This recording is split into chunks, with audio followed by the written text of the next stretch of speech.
Everyone, good morning. I hope everyone is doing amazing out there.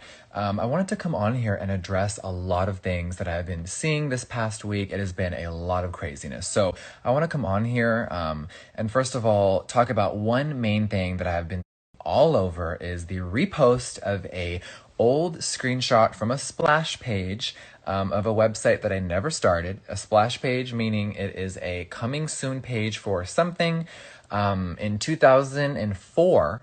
Yes, 2004 and 2006. I'm nervous laughing because those were horrible fucking times for me. And being very young and stupid, I took some very graphic photos of myself doing self-mutilation and cutting myself.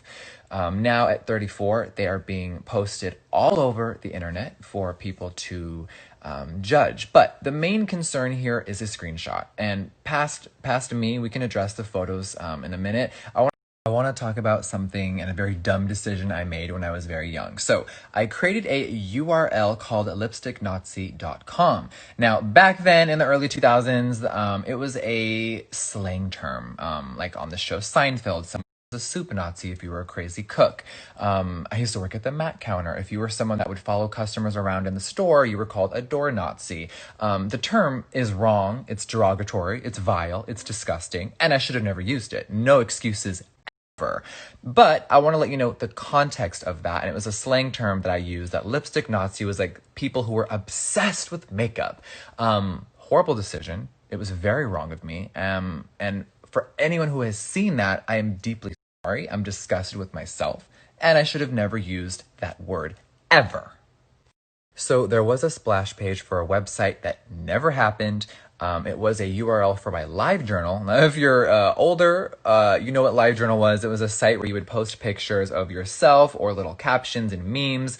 Tumblr really is what it was, but LiveJournal was the early stages of what social media would become. And it was very narcissistic, and I was going to just have the website just be a bunch of fucking crazy pictures of me. So the term lipstick Nazi is disgusting, and I just want people to know, looking at me, it's wrong, and I should have never used it. But for anyone to try to create a smear campaign saying that that was a makeup brand is completely false. And I get what, a few of you out there are trying to do, but no, I never created a makeup company. Obviously, there was no products. There was literally nothing but a dumb splash page, which I will forever be sorry for creating.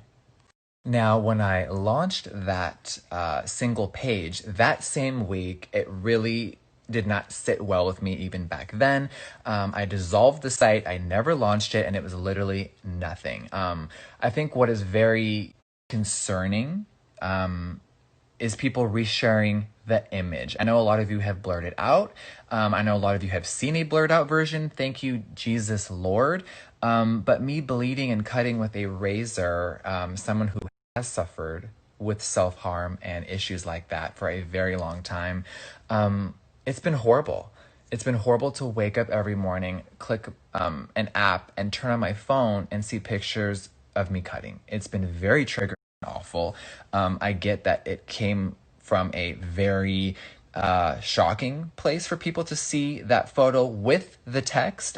It's horrible. I regret it all. But if you are watching this, or anyone who sees this later, please stop resharing that image. It is so awful for me to replay that over and over and over. Context of me in that photo, sitting down on that chair with the razor. I was 17, 18 years old. Yeah, I think freshly turned 18. I had just moved to LA. And I met someone who had a little art museum, and I thought it was so cool, and I wanted to be a part of the art world. And she was a photographer, and she took some very graphic photos of me doing self-mutilation. She didn't tell me to stop. I'm not saying she encouraged it, but it was, don't cut too deep. And we did it, and we did a photo shoot. And it's haunting. It's horrible. It's disgusting. So, if you're sharing it, please stop. I just want to say to anyone watching this that I will always forever be sorry for all the dumb shit that I've said in my past, all the horrible things I've done, and all the stupid actions and decisions back then. They're uncalled for, and I'm sorry. I'm sorry to anyone who had to see those images, those words. It's completely wrong. I do want to say that I am very proud that Jeffree Star right now owns a very successive, inclusive makeup brand that caters to all races, genders, sexes, and anyone in between. That's what I'm proud of. And I understand that if you are someone that hasn't seen things from my past, it can be very shocking. It's horrible. I fucking hate it myself. But just know I'm not going to let that deter my goal and why I was put on this earth. I understand that my past is fucking awful, but Jeffree Star right now is all about change, and that's what I will forever be doing. Okay, now listen. There's one other big elephant in the room. The smear campaign and a few old friends, who were never my friends, P.S., coming out of the woodwork and making up a bunch of crazy lies. Now listen, you guys, I know I've been in a lot of bullshit. I've been in a lot of drama. After last year, I uploaded a video called Never Doing This Again.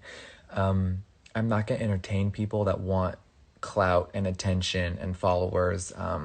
When I leave on a really note with someone and our last texts are all positive and great, and then months later they make up a bunch of shit about me on camera, no. No. We're not going to entertain it. We're not going to feed into the negativity, and I'm not going to give an ounce of fucks to these people who are literally making up shit out of thin air.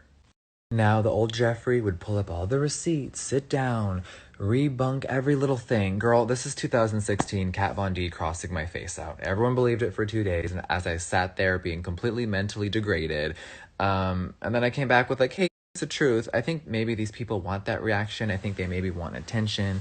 I don't know the root, but I know that I was a very good person to these people. We were acquaintances. We were not friends. And what being said is just so dumb. I'm not gonna entertain it. So a few checklist things. No, I don't shit talk my real friends ever. Sorry, I know it sounds fun and exciting. Me and Trisha Paytas are like this. I know you guys are trying to feed into her negativities. It's not gonna work. I know everyone wants a bloodbath. It's not real. Me and Trisha had a crazy time in Vegas.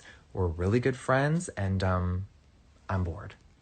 I get we're in the age of people love to sensationalize drama. I used to be a part of it, but we're going to nip it in the butt, and we're not going to play those games today. So anyone who's running their gums about me this week, whoever paid y'all in a group to do that one after another, I hope it was worth it. I really do. I'm going to continue to only show love on my platform and talk about what's important. So Jeffree Star drama, no bitch, not in 2020.